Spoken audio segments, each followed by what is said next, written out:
Assalamualaikum warahmatullahi wabarakatuh. Selamat pagi Kak. Semoga kita semua selalu dalam keadaan sehat ya Kak. Amin amin ya robbal alamin. Hari ini kita akan mempelajari tema 7, subtema 4, pembelajaran 4. Nah, di sini mengenai tentang permukaan halus dan permukaan kasar. Mari kita mulai ya Kak. Nah, di sini benda halus dan benda yang permukaannya kasar. Benda yang permukaannya halus adalah suatu benda yang bidang permukaannya rata dan mulus atau tidak berpola sehingga bila disentuh terasa licin, lembut dan halus. Nah, misalnya kita bisa merabanya, bisa merasakannya, kita bisa membedakan itu permukaannya halus atau kasar. Contohnya di sini benda yang permukaannya halus adalah ada vas bunga keramik, selanjutnya selimut, cermin, boneka. Nah, itu jika dipegang kita akan merasakan kalau benda itu permukaannya halus. Contohnya di sini ada boneka. Nah, boneka itu saat kita peluk, saat kita raba, ternyata pas kita raba itu dia itu lembut. Nah, berarti dia memiliki permukaan yang halus. Nah, yang selanjutnya mengenai permukaan kasar. Apa sih itu permukaan kasar? Permukaan kasar adalah permukaan benda yang tidak rata, banyak tonjolan dan tidak licin. Nah, itu adalah pengertian dari permukaan kasar. Contohnya apa saja benda yang memiliki permukaan kasar? Misalnya ada nanas, batu, cangkak kerang, pasir. Nah, itu termasuk benda yang memiliki permukaan kasar. Nah, di sini ada nanas. Kenapa nanas termasuk kategori yang memiliki permukaan kasar?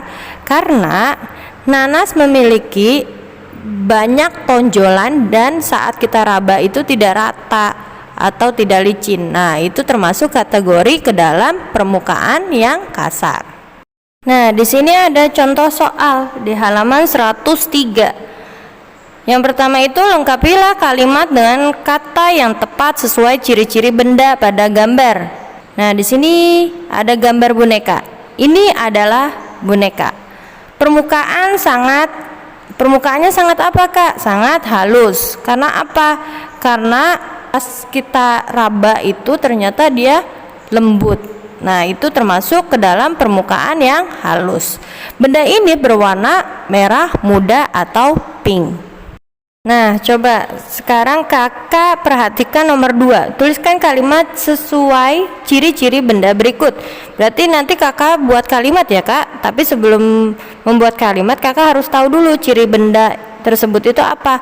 Nah, ternyata buah durian itu memiliki ciri yang permukaannya kasar. Kenapa? Karena pas saat kita raba itu memiliki banyak jendolan, maka termasuk permukaan yang kasar. Nah, setelah kakak sudah mengetahui cirinya, maka kakak tulis kalimatnya, buat kalimatnya. Nah, seperti ini contohnya. Buah duren memiliki permukaan yang kasar. Nah, itu contohnya ya Kak, contoh kalimatnya. Nah, selanjutnya kakak kerjakan ya Kak. Selanjutnya untuk pengenalan saja. Di sini ada benda-benda yang dapat kita ubah. Misalnya benda dapat berubah bentuk karena mendapatkan perlakuan.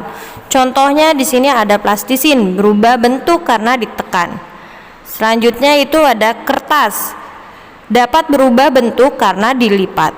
Pasir berbentuk butiran. Pasir yang diberikan sedikit air dapat diubah menjadi bentuk istana. Nah, ini adalah benda dapat berubah bentuk karena mendapat perlakuan. Ini adalah contoh saja ya Kak untuk mengetahui benda itu dapat berubah karena mendapatkan perlakuan. Alhamdulillah itu saja yang dapat disampaikan. Sekarang silakan kalian isi halaman 103.